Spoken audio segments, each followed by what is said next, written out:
Hi guys, welcome back to Tom Talks. Make sure to like, share, subscribe, comment, all that good stuff.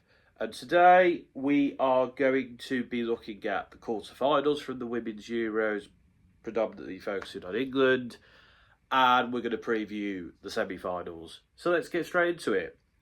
So, outside of England, there was three other quarterfinals.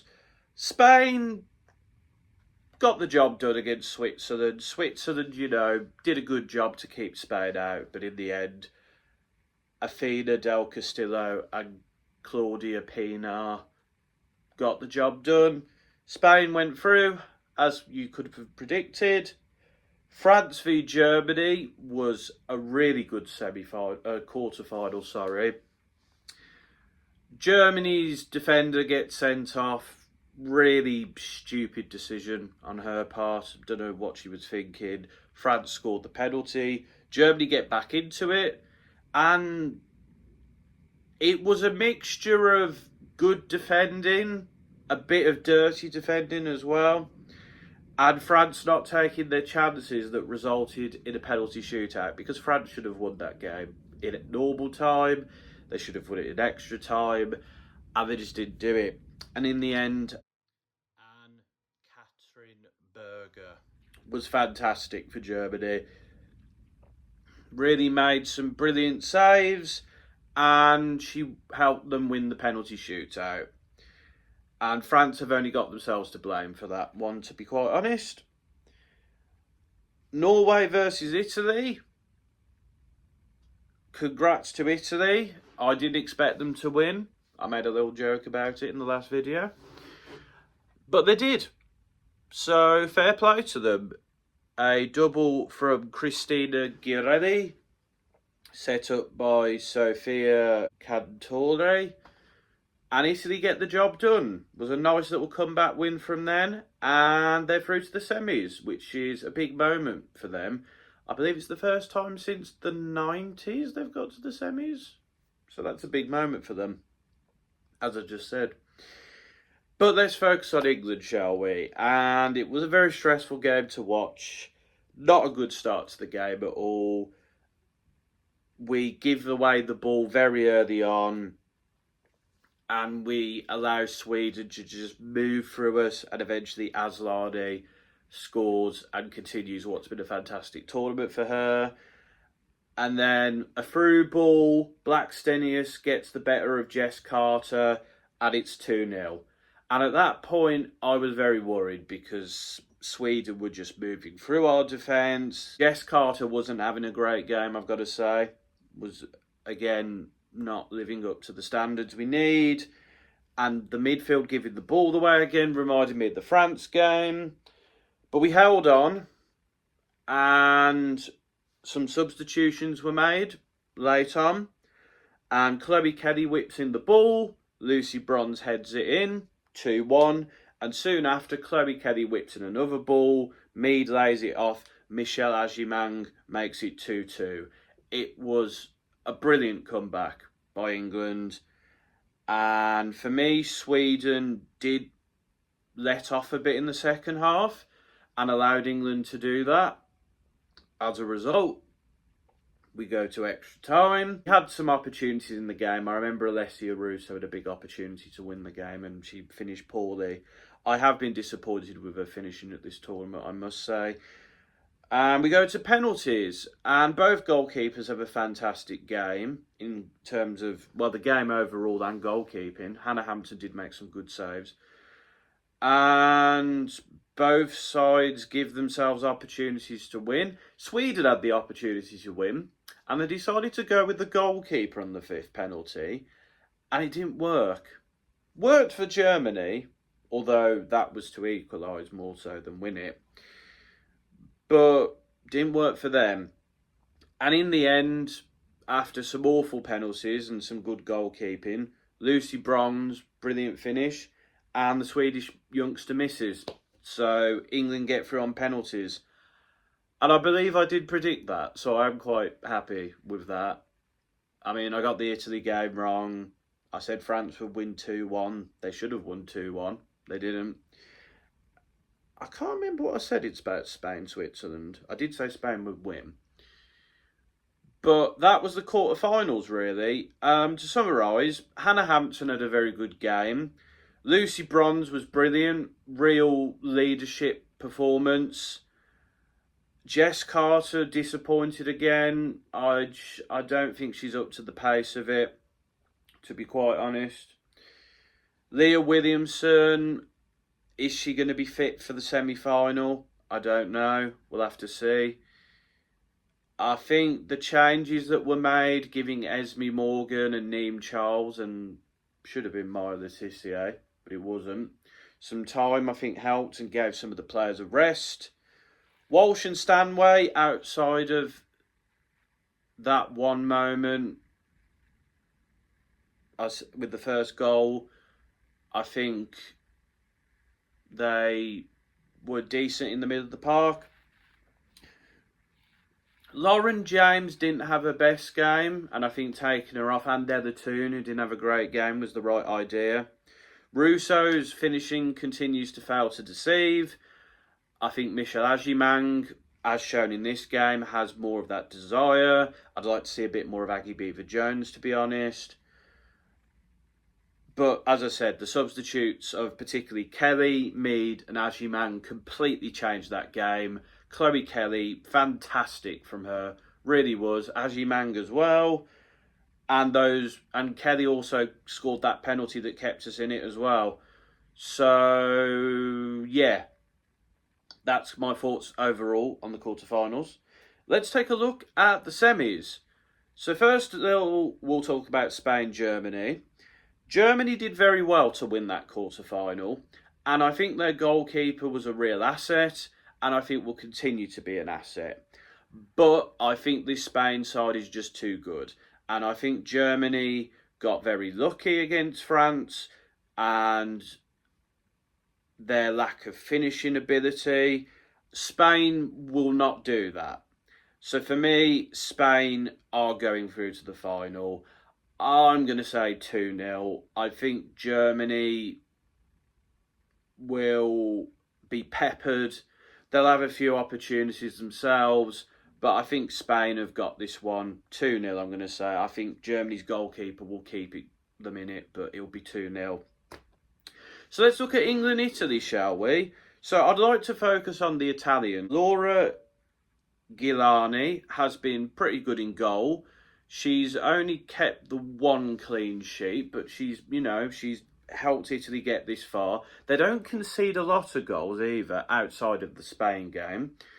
Defensively, you've got Cecilia Salve and Elena Linari. They've been Italy's best centre-backs. And then you've got Elisabetta Oliviero and Lucia Di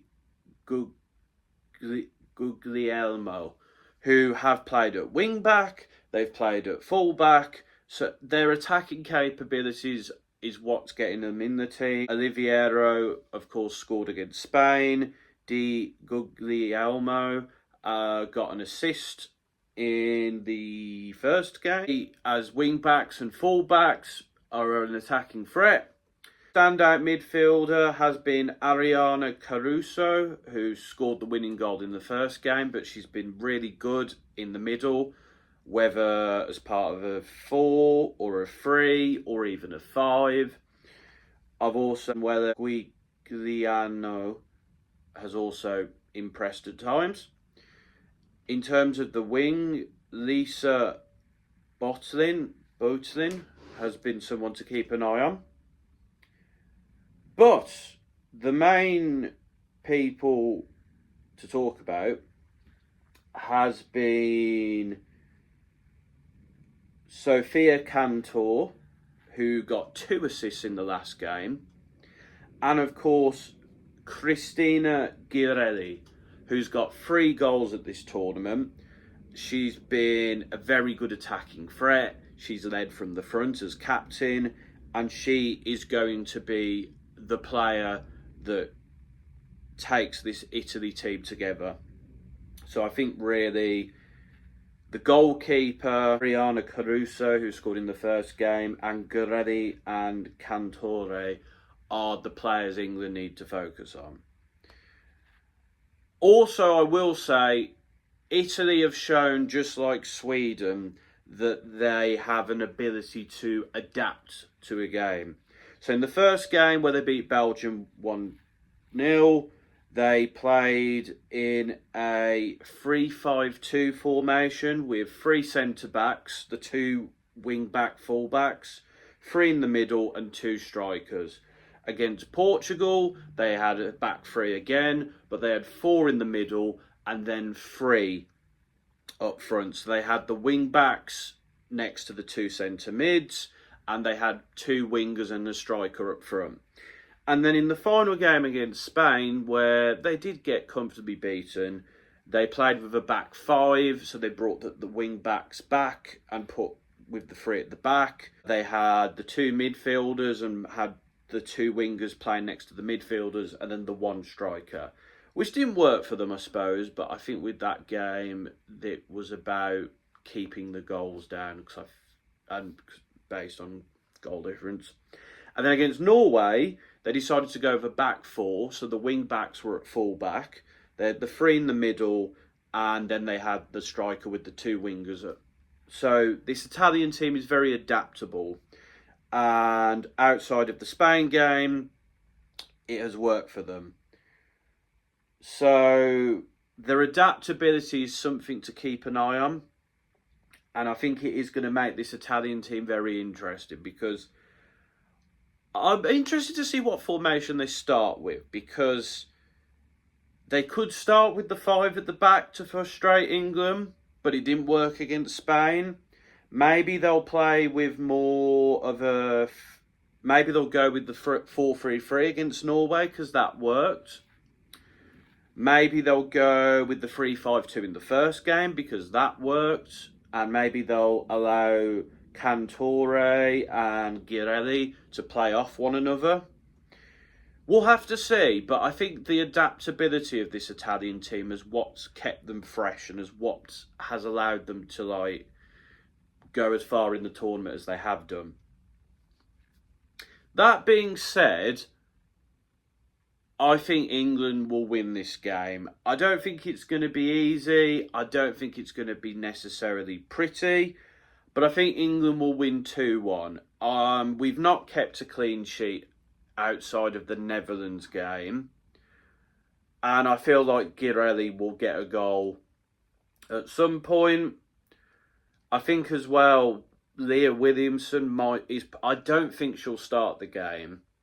And I think England defensively will look a bit, I don't know what I don't know whether Greenwood's going to go in at centre back, and then we're going to have Charles or Morgan at left back. I don't know whether she's going to have Charles or Morgan next to Jess Carter with Greenwood at left back. Don't know whether Toon's going to be in there, or whether she's going to maybe, put Lauren James back in the cam and maybe bring Chloe Kelly on. Maybe she'll put Agyemang and Russo next to one another to sort of play off one another a bit. We'll have to see.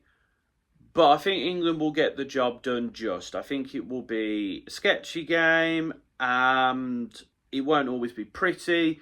But this Lionesses team, I think, has that bit more quality overall than the Italians do. And I think they showed against Spain that there's vulnerabilities in this team. This team also doesn't really keep clean sheets either. And I think England will get the job done. And I guess I will give my thoughts on one final thing. The abuse of Jess Carter, the racism, is disgusting. I'm sure a lot of people are tired of seeing racism used because people are unhappy with people's performances. I don't know what it's difficult to say what to do about racism, because unfortunately, and we're going to get a bit political here, but you have to with racism.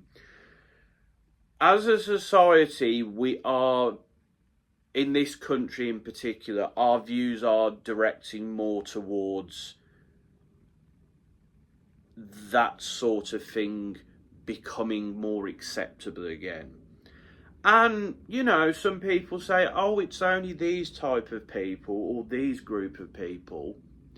But we have to look at ourselves. We have to look at recent events and say, we as a society are heading towards that. And obviously, the governing bodies need to do more. There needs to be more of a punishment for online racist abuse. You know, that's down to the government, it's down to the police and whatnot, and the football governing bodies as well. The players have said they're not going to take the knee because it's an empty gesture, which I think has been the case for a while now. It was kind of just, oh, you know, if we take the knee, we're showing that we care. But the gesture lost its soul and it lost its purpose. Something needs to be done, but I think as a society, we need to take a look at ourselves and say, we need to do better. We need to call out racism when we see it, whether it be our work colleagues, our family, our friends, you know, if we see it online, it needs to be called out and we need to do better as a society. And you know, I'm very sorry for Jess Carter and all the other athletes who have to experience it, all people who have to experience it, because it's disgusting. It's disgraceful, and I'm kind of sick of it. I know getting rid of racism entirely is probably never going to happen, but I think we need to start making people feel afraid to be racist again and not feel comfortable doing this. And how we do that